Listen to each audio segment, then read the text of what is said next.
Pada saat ini kelompok kami akan mempresentasikan tugas 3 praktikum keamanan cyber. Mana anggotanya ada Konstantio Aryono Isworo dan saya sendiri Samuel Gideon Raranta. Yang pertama itu bekerja dengan file teks di CLI.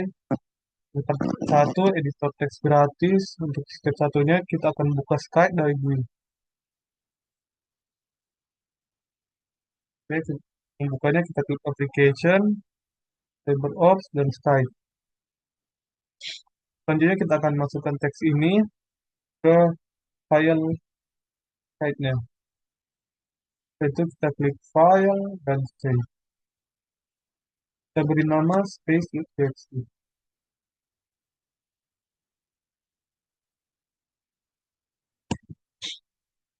Kita klik save. Kita tutup file space.txt. Selanjutnya kita akan buka kembali file txt-nya. Ini bisakah Anda segera menemukan space.txt? Bisa ya. Ini untuk file space.txt-nya. Kita pilih untuk membuka.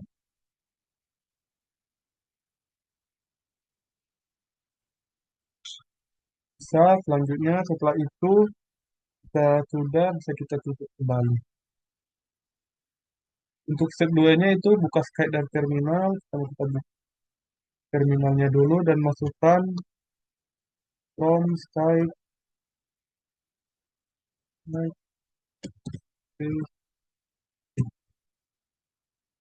Klik enter.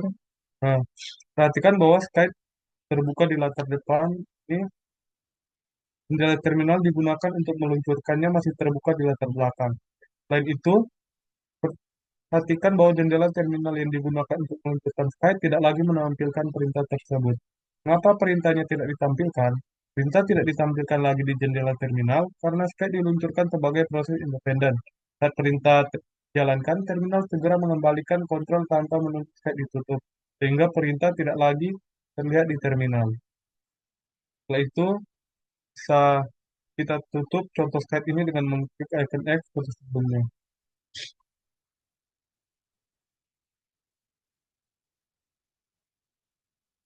Juga bisa kontrol itu.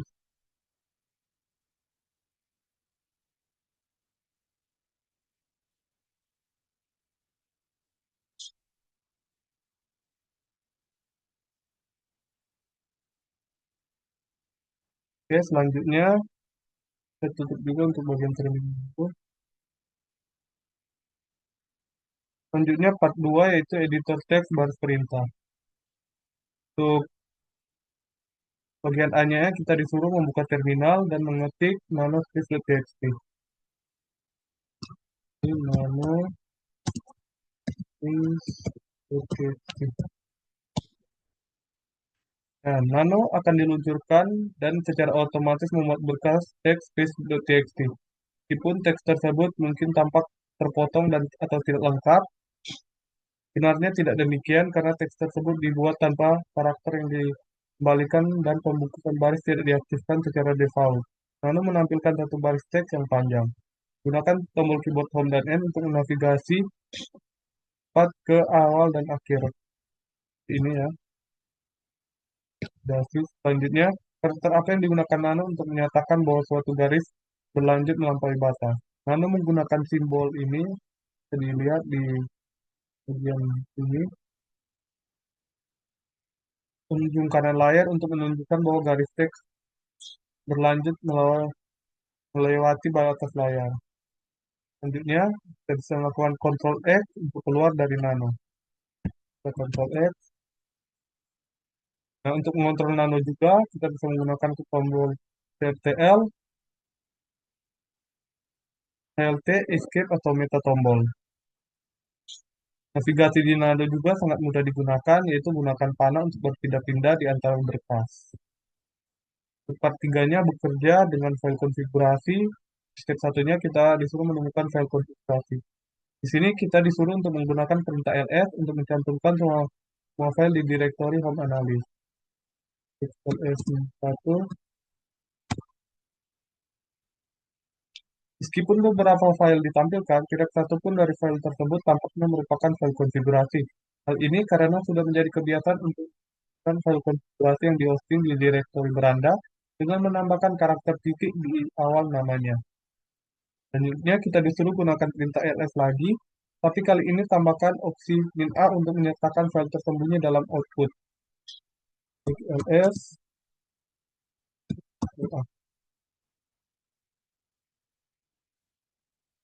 Nah, di sini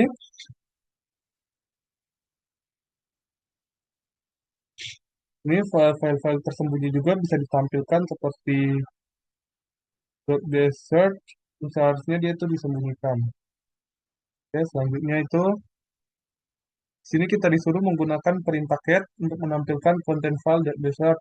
File ini digunakan untuk mengkonfigurasi perilaku terminal khusus pengguna.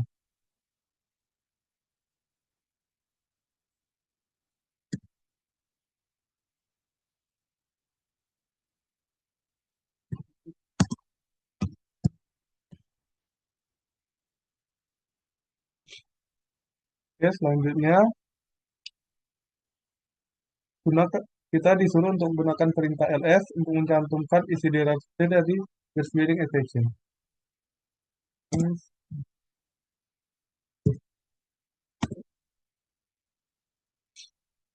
Selanjutnya juga kita akan menggunakan perintah cat untuk menampilkan konten file bus.desert. Kita cat.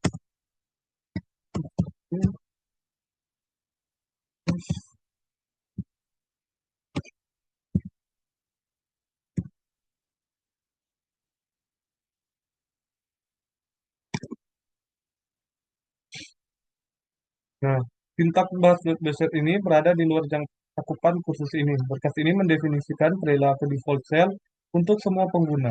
Jika pengguna ingin menyesuaikan perilaku sel miliknya, perilaku default dapat ditimpa dengan mengedit berkas .desert yang terletak di directory home. Karena ini adalah konfigurasi seluruh sistem, berkas konfigurasi ditempatkan di bawah garis miring etc sehingga hanya dapat diedit oleh pengguna root. Oleh karena itu, pengguna harus masuk sebagai root untuk mengubah .desert. Ya, pertanyaan, mengapa berkas konfigurasi aplikasi pengguna disimpan dalam directory home pengguna dan disimpan di flash meeting etc untuk bersama-sama dengan berkas konfigurasi seluruh sistem lainnya? Berkas konfigurasi aplikasi pengguna disimpan di home agar setiap pengguna dapat memiliki pengaturan pribadi tanpa mempengaruhi pengguna lain, meningkatkan isolasi keamanan, kemudahan pengolahan, dan memungkinkan customization tanpa akses root. Selanjutnya untuk step 2, kita disuruh untuk membuka kembali Skype, untuk di file, dan pilih open. Kita disuruh mencari file .desert. Cuman untuk file .desertnya itu tersembunyi, jadi kita bisa mengganti all source menjadi all file. Setelah itu kita klik dan buka untuk file .desert ini. Kita ganti 32 dengan 31.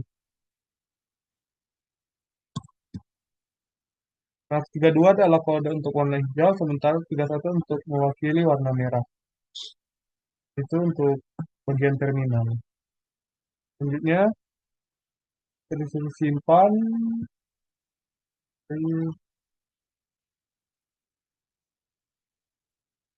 Selanjutnya, kita akan klik terminal. Terminal. Nah, di sini ada pertanyaan, apakah jendela terminal yang sudah terbuka juga berupa warna dari hijau menjadi merah? Jelaskan.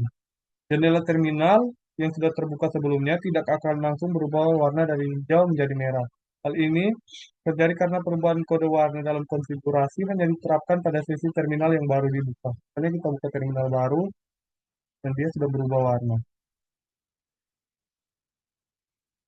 Terminal yang sudah terbuka sebelumnya masih menggunakan konfigurasi lama. Karena pengaturan warna di terminal biasanya diterapkan saat sesi baru dimulai. Untuk melihat perubahan warna, pengguna dapat menutup terminal yang ada dan membuka terminal baru agar perubahan warna dapat diterapkan. Ini. Selanjutnya, perubahan yang sama dapat dilakukan dari baris perintah dengan editor teks seperti Nano.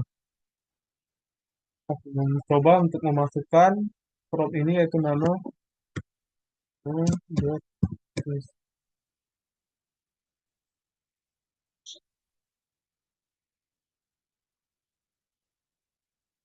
Nah, itu kita bisa ubah 31 menjadi 33.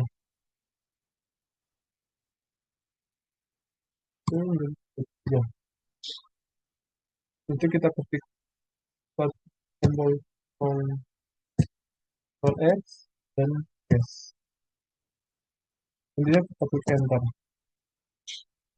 Jika nano akan berakhir dan akan kembali ke from cell. Sekali lagi klik icon terminal.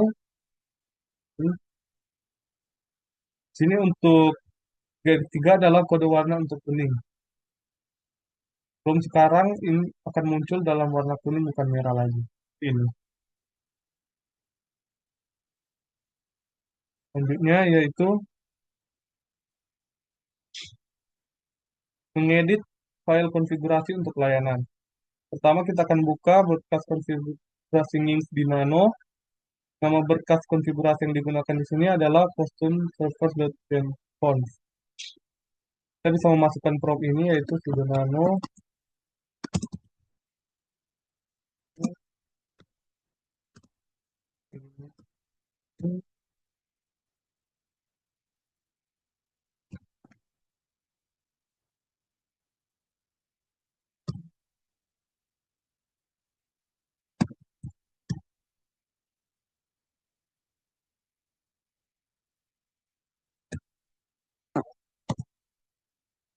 kita masukkan disuruh memasukkan password cyber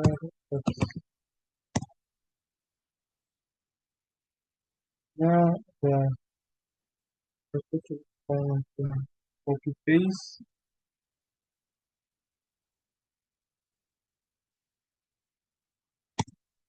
Nah, ini bisa. Selanjutnya kita bisa menggunakan tombol panah untuk menavigasikan berkas. Di sini kita disuruh untuk pada baris ke-39 mengubah port nomor 81 menjadi 8080. 39 di sini seharusnya akan satu, cuman saya sudah mengubahnya sebelumnya menjadi 8080. Next, kita ke baris 47, kita disuruh untuk menambahkan teks garis bawah H dan garis bawah left. Ini juga saya telah mengubahnya sebelumnya. Selanjutnya kita bisa langsung Ctrl X. Oke, selanjutnya kita bisa disuruh memasukkan perintah ini. Mana perintah ini itu untuk menjalankannya akan berkas konfigurasi yang sudah dimasukkan. Please. Oke, selanjutnya kita bisa ke peramban, buka Firefox.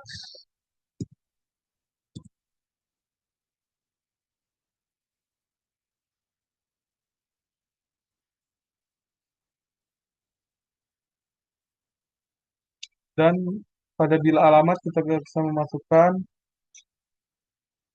bagian ini untuk terhubung ke server web yang dihosting di komputer lokal pada port 8080. Kali dulu bersama.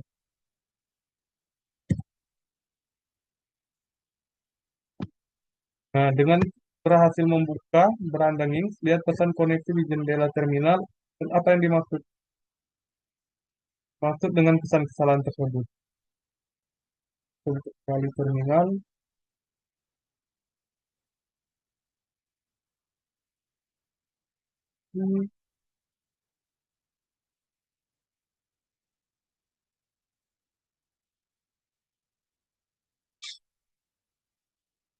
Nah, kesalahan-kesalahan tersebut menunjukkan bahwa file tersebut tidak ditemukan di directory. Jadi ini terjadi karena browser secara otomatis meminta saat mengakses situs web, tetapi file tersebut tidak ada. Kesalahan ini tidak akan mempengaruhi fungsi utama nih, seperti yang kita lihat di sini. Oke, selanjutnya, untuk mematikan server web Nginx, tekan Enter untuk mendapatkan prompt perintah dan ketik perintah berikut di jendela terminal. Kita kembali ke komputer.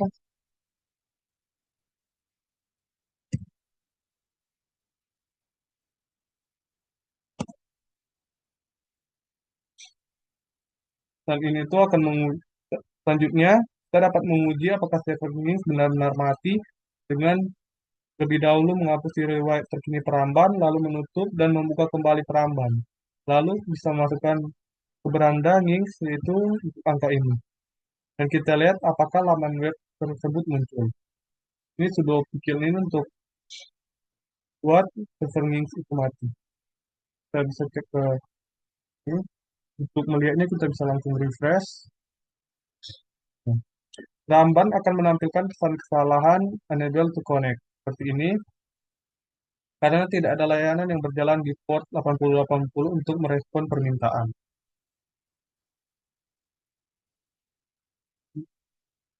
Selanjutnya, bisakah Anda mengedit file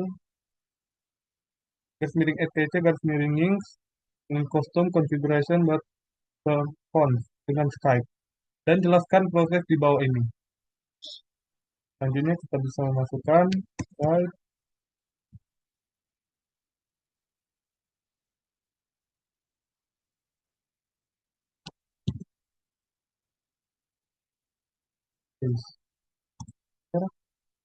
Di sini saya bisa mengedit file dari custom configuration.conf.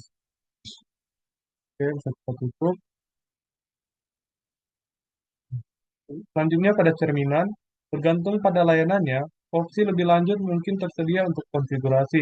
Lokasi berkas konfigurasi, sintetis, dan parameter yang tersedia akan bervariasi dari satu layanan ke layanan lainnya.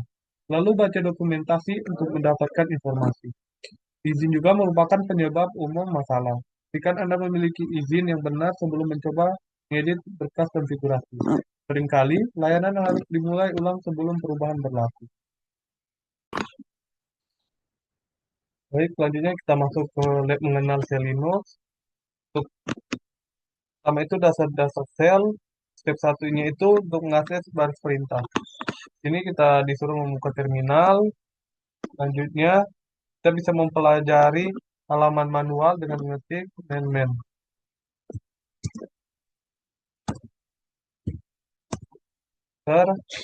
Nah, sebutkan beberapa bagian yang disertakan pada halaman manual. Halaman manual itu ada name, synopsis, description, options, reporting box, copyright, see also, author, dan lain-lain. Dan bisa klik key untuk keluar dari halaman manual.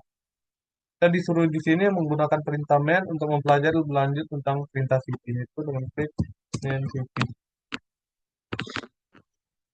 Nah, apa fungsi perintah cp? Perintah cp digunakan untuk menyalin file atau direktori di Linux. Perintah ini memungkinkan pengguna menggandakan file dari satu lokasi ke lokasi lain dengan opsi tambahan seperti mempertahankan izin, mengubah mode interaktif, atau menyalin seluruh isi direktori. Kita klik Q untuk kembali ke terminal. Di sini ada pertanyaan, perintah apa yang akan Anda gunakan untuk mengetahui informasi lebih lanjut tentang perintah PWD dan apa fungsi perintah PWD. Untuk mengetahui informasi lebih lanjut tentang perintah PWD bisa menggunakan min PWD. Nah, fungsi PWD itu untuk menampilkan direktori kerja saat ini di terminal Linux. Kita klik Q untuk kembali ke terminal. Step selanjutnya yaitu mengubah dan membuat direktori. Kita bisa ketik PWD. Nah, apa direktori saat ini? Direktori saat ini itu yaitu home analyst.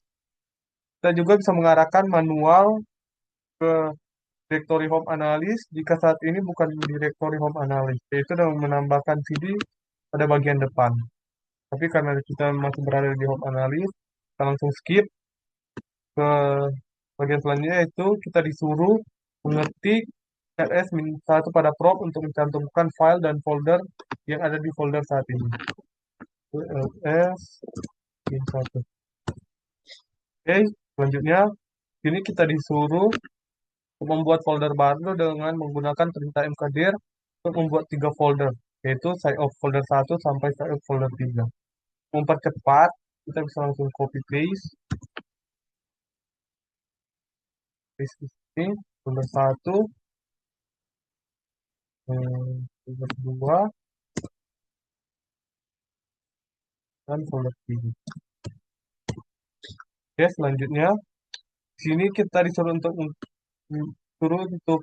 Ngetik ls-1 untuk memverifikasi bahwa folder telah dibuat. Oke, di sini tiga foldernya sudah berhasil dibuat. Selanjutnya, kita disuruh mengetik cd garis miring home garis miring analis garis miring file of folder 3 pada prompt. Oke, salin, tepat, paste. Nah, Anda ada di folder yang mana sekarang? Kita berada di folder file of folder 3. Oke, selanjutnya kita disuruh mengetik perintah ini, cd, dan jelaskan apa yang terjadi dan mengapa itu terjadi.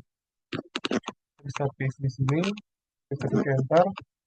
Nah, perintah cd dan simbol ini itu mengembalikan ke pengguna ke home directory.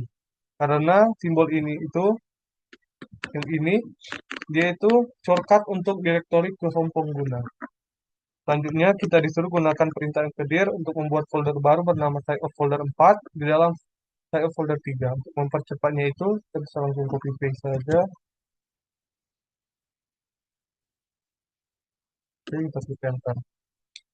Nah, kita disuruh gunakan perintah ls untuk memverifikasi pembuatan folder. Kita bisa copy paste pada bagian ini.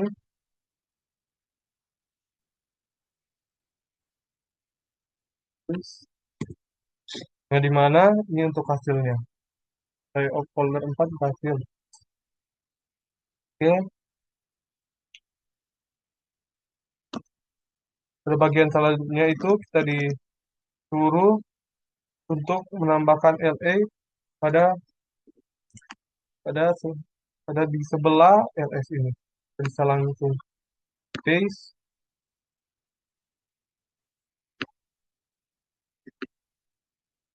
paste. Nah, opsi A ini akan memberitahu LS untuk menampilkan semua file.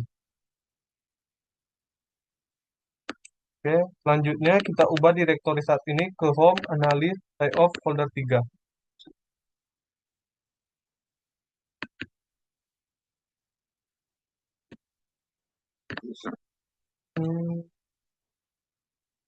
Bisa copy paste untuk cepat.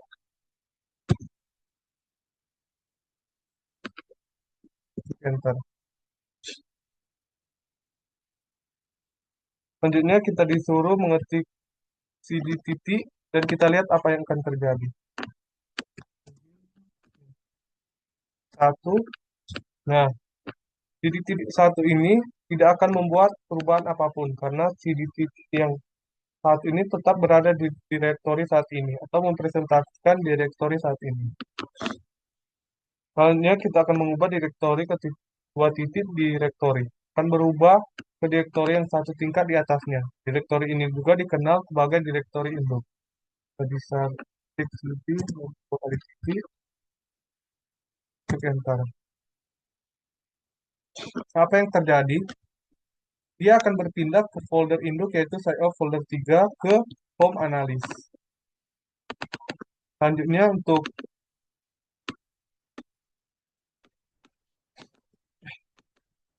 kita bisa melakukan cd titik lagi sini.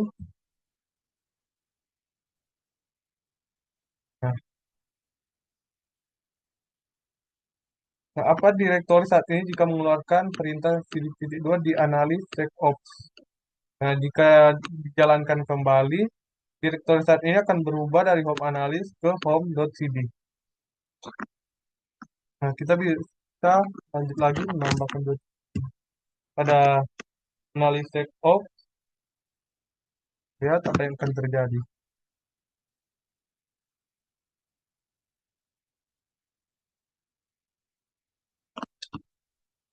Nah, jika CD dijalankan di analis check of home, direktori saat ini akan berubah menjadi root directory. Nah, kita disuruh lagi apakah direktori saat ini jika Anda mengeluarkan perintah cd2 lagi. Enter. Jika perintah cd.2 dijalankan di analis set of ini, maka tetap berada di bagian ini karena itu direktori tertinggi dalam hierarki sistem. Selanjutnya kita disuruh pada step 4 mengalihkan keluaran. Untuk yang pertama itu kita gunakan perintah cd untuk berpindah ke direktori home analysis.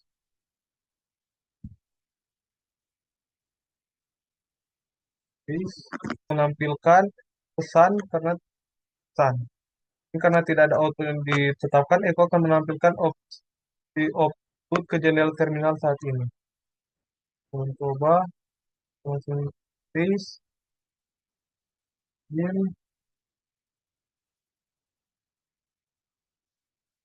Ini ada kesalahan karena saya tidak menggunakan eh, tanda petik dua di sini. Tanda-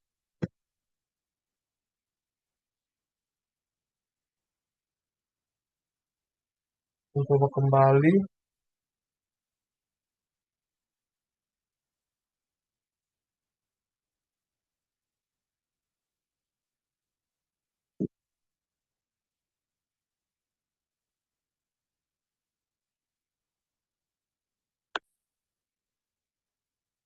Selanjutnya kita akan gunakan perintah echo untuk menampilkan pesan. Bisa memasukkan perintah ini ke prompt, ke terminal. Ini ada ya pesan. Ini adalah pesan yang digaungkan ke terminal oleh echo. Selanjutnya kita akan gunakan operator lebih dari untuk mengarahkan keluaran echo ke file text dan bukan layar.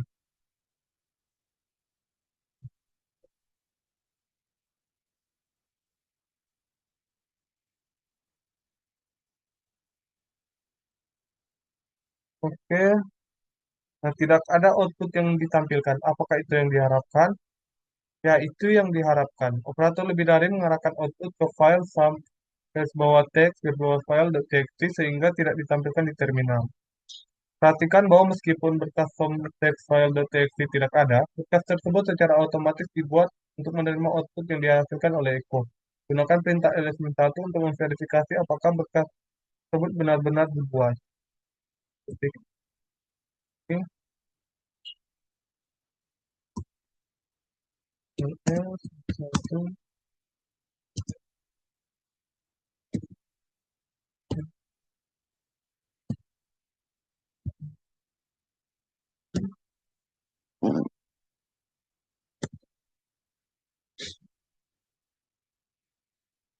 Ini ada ya untuk filenya. Hmm, Selanjutnya kita gunakan perintah cat untuk menampilkan isi dari file text file.txt. Cat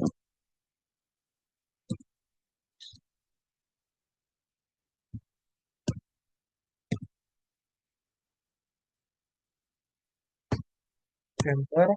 Nah, ini adalah pesan yang digunakan ke terminal Echo. Selanjutnya, ini kita disuruh gunakan operator lebih dari lagi untuk mengarahkan keluaran gema yang berbeda dari echo ke berkas teks text file.txt. Dapat kita bisa paste. Hmm,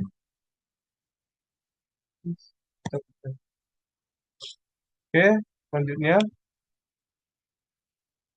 kita gunakan perintah cat untuk menampilkan isi dari file text file.txt. Oke,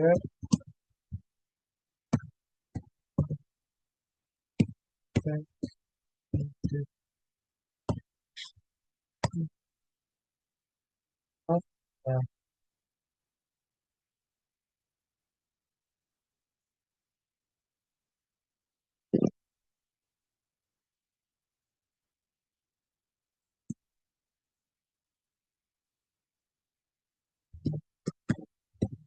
setelah itu di sini.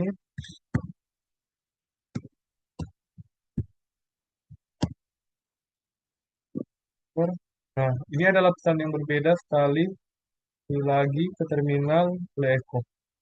Seperti yang kita masukkan tadi ya. Terus selanjutnya, ini ada pertanyaan, apa yang terjadi dengan berkas teks tersebut?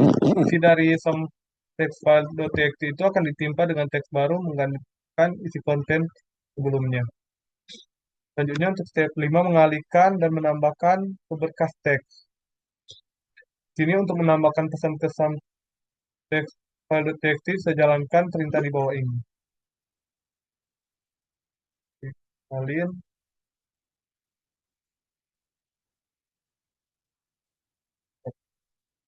Nah, apa yang terjadi dengan berkas tersebut dan jelaskan. Isi file teksnya telah ditimpa dengan pesan baru dan operator lebih dari tidak menambahkan teks ke file melainkan mengganti isinya dengan output baru dari perintah echo. Hmm,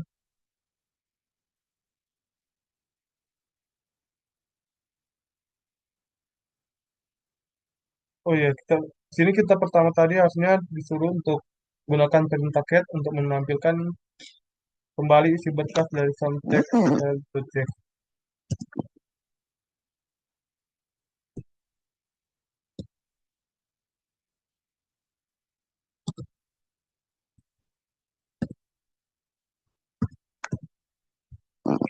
Klik enter. Nah, dia ada dua keluaran seperti ini karena dia menggunakan operator lebih darinya ada dua yang memungkinkan pengalian data berkas.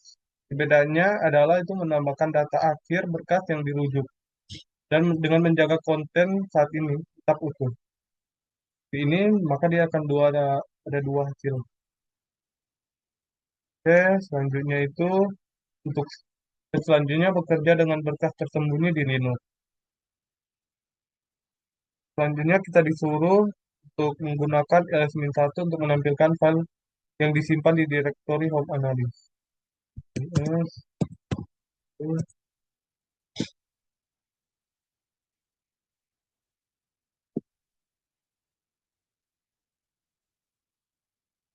sini berapa banyak file yang ditampilkan? Ini ada 1, 2, 3, 4, 8. 8. Ini ada, punya saya itu ada 8.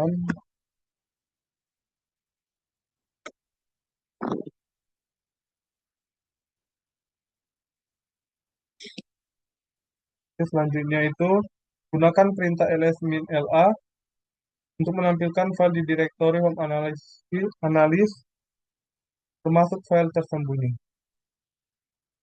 Oke.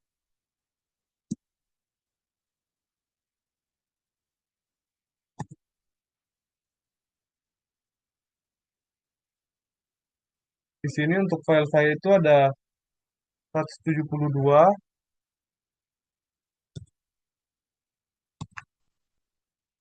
Nah, jumlah berkas sekarang itu lebih banyak dari sebelumnya karena LSLA menampilkan semua file termasuk file tersembunyi yang diawali dengan titik.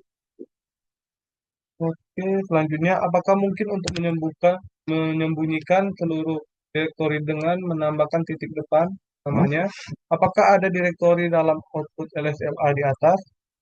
Ya, menambahkan titik di depan nama direktori akan menyembunyikan dari output ls biasa. Dalam output LSLA pasti ada direktori termasuk parent directory dan parent directory serta direktori tersembunyi lainnya. Oke, nah, berikan 3 contoh file tersembunyi yang ditampilkan oleh output LSLA. Itu ada base search. Nah ini, nah file konfigurasi bus ada juga profil dan ada .ssh. Sini selanjutnya kita disuruh mengetik main ls pada prompt untuk menampilkan lebih lanjut tentang perintah ls. Ketik ls. Oke. Nah, kita disuruh menggunakan tombol panah bawah atau bilas spasi untuk menggulir ke bawah halaman dan temukan min A yang digunakan bias dan baca deskripsi untuk membiasakan diri dengan LA. Ini ya, tulis LA. Oke, selanjutnya kita ke terminal. Step selanjutnya itu menyalin, menghapus, dan memindahkan file. Step 1 itu menyalin file. Kita di sini disuruh untuk memasukkan cp some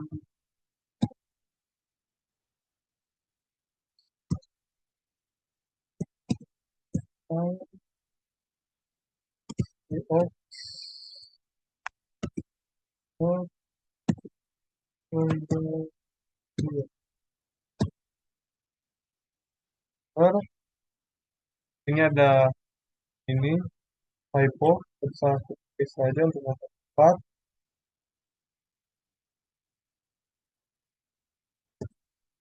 Oke, dalam cp some file.txt set of folder 2, parameter yang digunakan itu adalah file sumber yaitu home analysis some file.txt. Tujuannya itu home analysis set of folder 2 atau direktori tempat file akan disalin. Selanjutnya kita disuruh gunakan perintah ls untuk memverifikasi bahwa some file.txt sekarang ada di side of folder 2. Klik ls side of.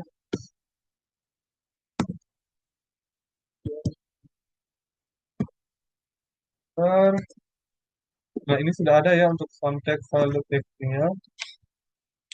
Selanjutnya, kita disuruh gunakan perintah ls untuk memverifikasi bahwa context file.txt juga berada di directory home dengan ls satu. Sini masih ada ya untuk filenya. Selanjutnya, kita disuruh menghapus file dan directory. Gunakan perintah rm untuk menghapus file dan jalankan perintah di bawah ini untuk menghapus file context file.txt dari directory home. Klik rm.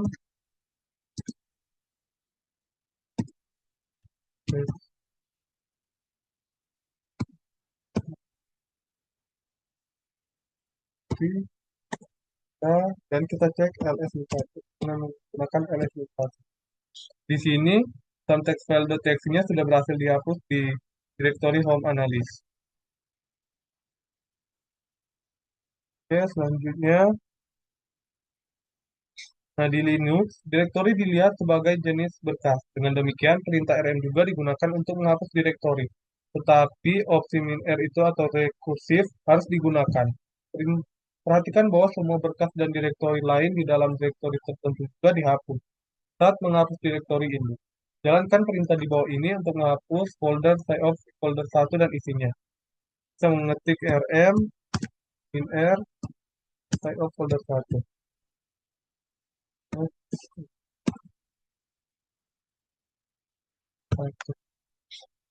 Enter dan kita cek menggunakan ls-1. Nah, di sini untuk save of folder satunya sudah berhasil dihapus. Selanjutnya itu memindahkan file dan direktori. Oke, di sini kita akan jalankan perintah di bawah ini untuk memindahkan some text file.txt dari home analysis file of 2 kembali ke directory home dengan mengetik file of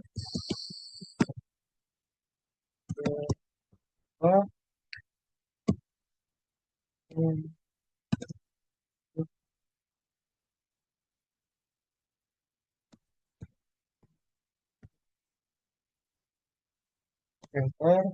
Ini ada typo, kita langsung copy paste saja supaya percepat. Oke, selanjutnya kita ketik ls-1 file of.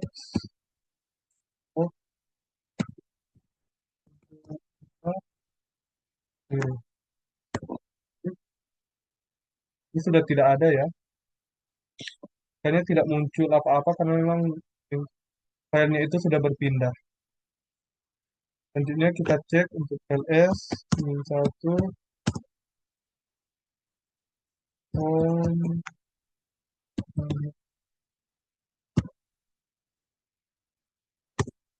Nah, file context context context file.txt-nya sudah berpindah ke bagian pada folder home analysis. Selanjutnya itu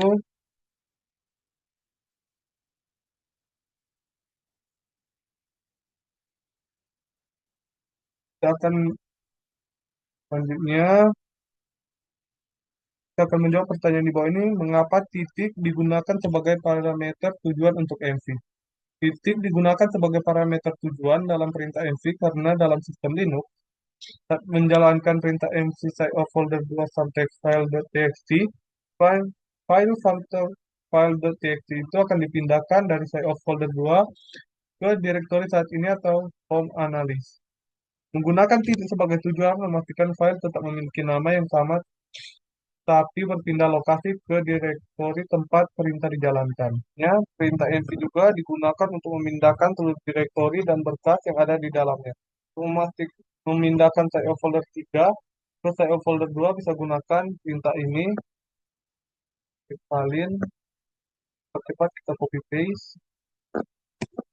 Nah, setelah itu kita bisa mengeceknya dengan mengetik ls 1 miring home miring enter. Nah, di sini folder folder 3-nya sudah tidak ada karena sudah berpindah ke save folder 2. Ini kita disuruh menggunakan perintah ls untuk memverifikasi bahwa direktori save folder 3 telah dipindahkan dengan benar ke save folder 2.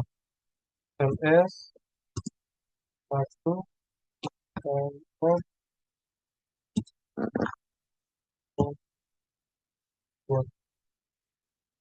enter sudah ada ya untuk save folder 3-nya.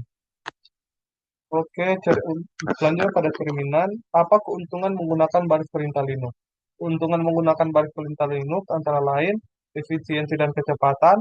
Perintah dapat dijalankan lebih cepat dibandingkan antar muka grafis, terutama untuk tugas otomatisasi dan pemrosesan batch.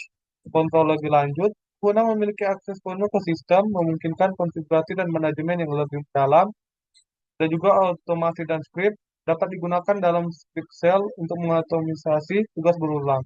Dan juga penggunaan sumber daya yang rendah tidak memerlukan antarmuka grafis sehingga lebih ringan dan cocok untuk server atau sistem dengan spesifikasi rendah. Dan juga akses jarak jauh yang memungkinkan pengolahan sistem dari jarak jauh menggunakan SSH. Kita masuk ke lab server Linux.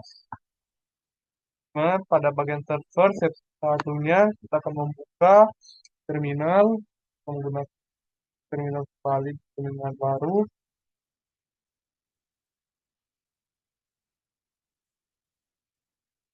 Oke. Selanjutnya kita disuruh menggunakan perintah ps untuk menampilkan semua program yang berjalan di latar belakang.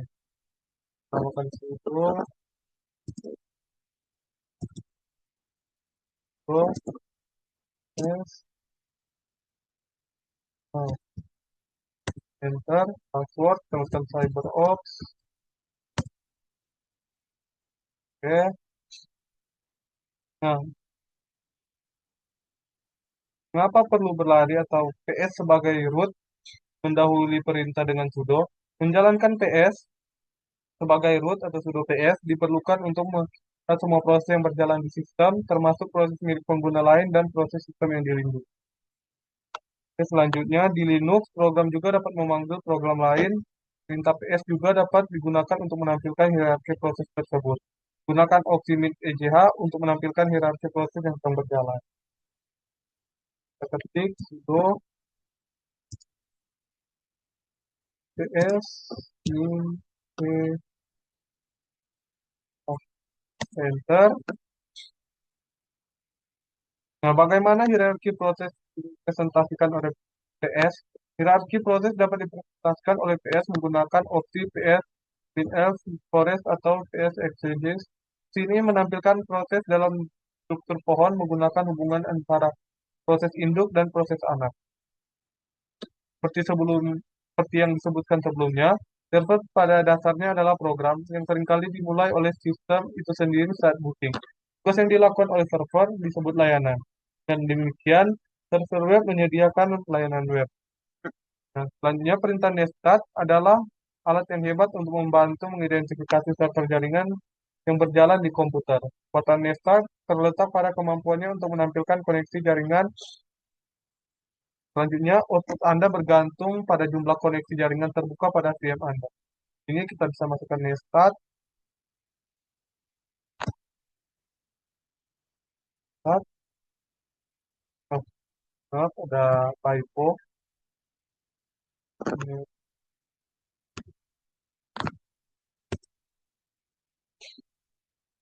seperti yang terlihat di atas, netstat mengembalikan banyak informasi saat digunakan tanpa opsi. Banyak opsi yang dapat digunakan untuk memfilter dan memformat output netstat sehingga lebih bermanfaat. Selanjutnya, gunakan netstat dengan opsi min to node untuk menyesuaikan keluaran netstat. Pada perhatikan bahwa netstat memungkinkan beberapa opsi dikelompokkan bersama di bawah tanda garis bawah datar yang sama. Kita masukkan sudo netstat min enter.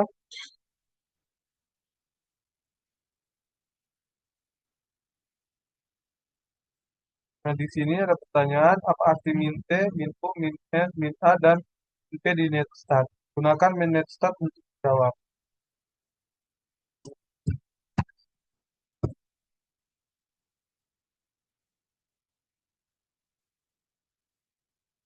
Nah, min T itu untuk menampilkan koneksi TCP, min U itu untuk menampilkan koneksi UDP, min N menampilkan alamat numerik, min A menampilkan semua soket yang sedang aktif, dan min T menampilkan PID dan nama program yang digunakan koneksi. Oke, kita kembali dulu. Nah, apakah urutan opsi penting untuk netstat? Itu tidak ya. Urutan opsi netstat tidak penting. Misalnya netstat min to node sama dengan netstat min node. Oke.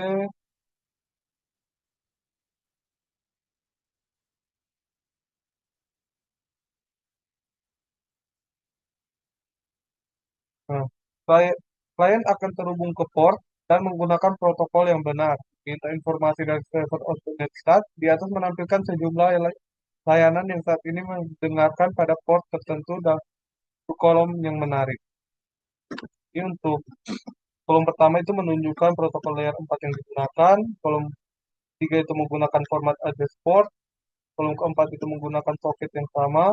Kolom kelima menampilkan status koneksi. Dan kolom keenam menampilkan ID proses PD dari proses yang bertanggung jawab atas koneksi. Oke, selanjutnya itu berdasarkan netstat keluaran yang ditunjukkan pada item D, apa protokol layer 4 suatu koneksi dan PID dari proses yang berjalan pada port 80. Itu protokol layer 4 CP, status koneksi, dan PID dari proses yang berjalan pada port 80.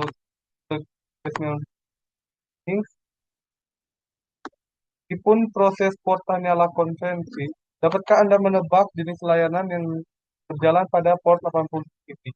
Port 80 secara konvensional digunakan untuk HTTP, sehingga layanan yang berjalan kemungkinan besar adalah server web Unix yang menangani permintaan HTTP. Selanjutnya, kita akan gunakan PS dan grep untuk mencantumkan semua baris keluaran PS yang berisi PID 395. Untuk ini bisa kita cek.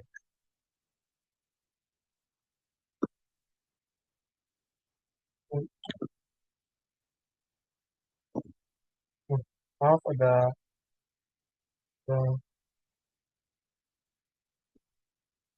bukunya saya kalau tidak salah 1691. Oke, selanjutnya pada output di atas ini, perintah PS disalurkan melalui grep untuk nyaring hanya baris yang berisi angka 1691. Hasilnya adalah 3 baris dengan pembungkusan teks. Baris pertama itu menunjukkan proses yang dimiliki pengguna root. Untuk baris kedua itu menunjukkan proses dengan PID 1691 yang dimiliki oleh pengguna HTTP dimulai oleh proses 191. Untuk baris ketiganya itu menunjukkan proses yang dimiliki pengguna analis dengan selanjutnya proses speed 1691 adalah nging. Bagaimana hal itu dapat disimpulkan dari output di atas? Pit 1691 pada punya saya ini dimiliki oleh root dan menjalankan perintah nginx master process nginx pinci custom garis bawah data server.conf. Ini menunjukkan bahwa proses dengan pit 1691 pada saatnya saya ini adalah master proses dari nginx. Pit 1691 juga menunjukkan bahwa worker process ada dari nginx yang dimiliki induk PID 1691.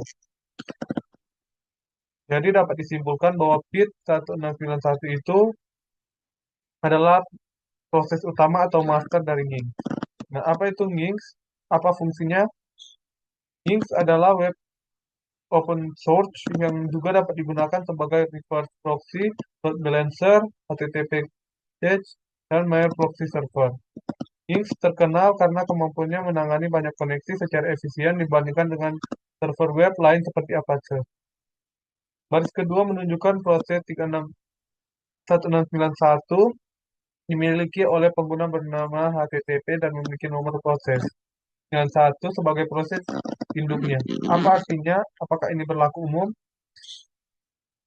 Git 1691 adalah proses anak dari 1691 Nginx Master Process dimiliki oleh HTTP berarti worker process Nginx berjalan dengan hak akses pengguna HTTP alih-alih root atau keamanan lebih baik. Ini adalah perilaku umum dalam aplikasi yang memiliki proses master worker seperti Nginx, MySQL, atau Apache.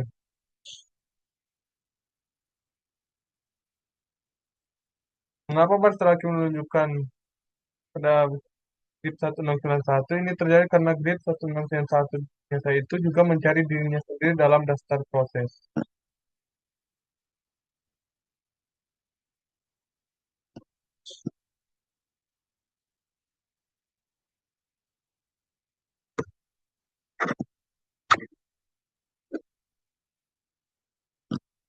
Oke, selanjutnya pada part menggunakan telnet untuk menguji layanan TCP. Nah, pada bagian satu ditemukan berjalan ditetapkan ke port 8080 TCP.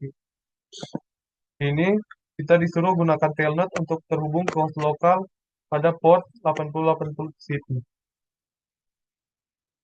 Oke, selanjutnya ternyata kita bisa masukkan kembali. Setelah itu kita ketik tombol. Nah, selanjutnya berkat protokol telnet, koneksi TCP teks biasa dibuat oleh klien telnet langsung ke server Nginx yang mendengarkan pada port 127.001 TCP80. Koneksi ini memungkinkan kita untuk mengirim data langsung ke server.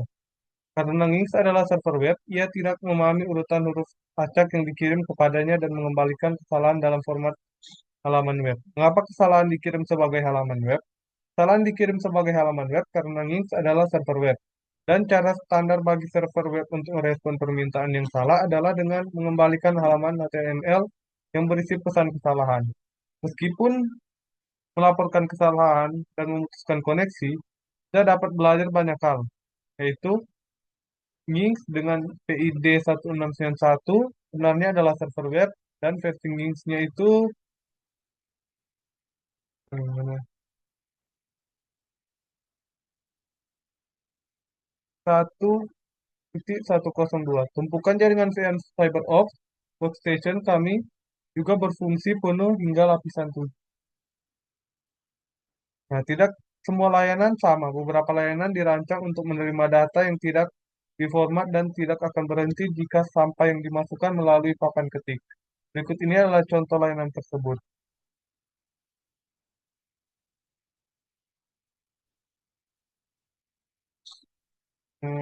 Nah, dengan melihat output netstat yang disajikan sebelumnya, kita dapat melihat proses terhubung ke port 22 menggunakan telnet untuk menghubungkannya. Bisa kita masukkan telnet ini. Paste.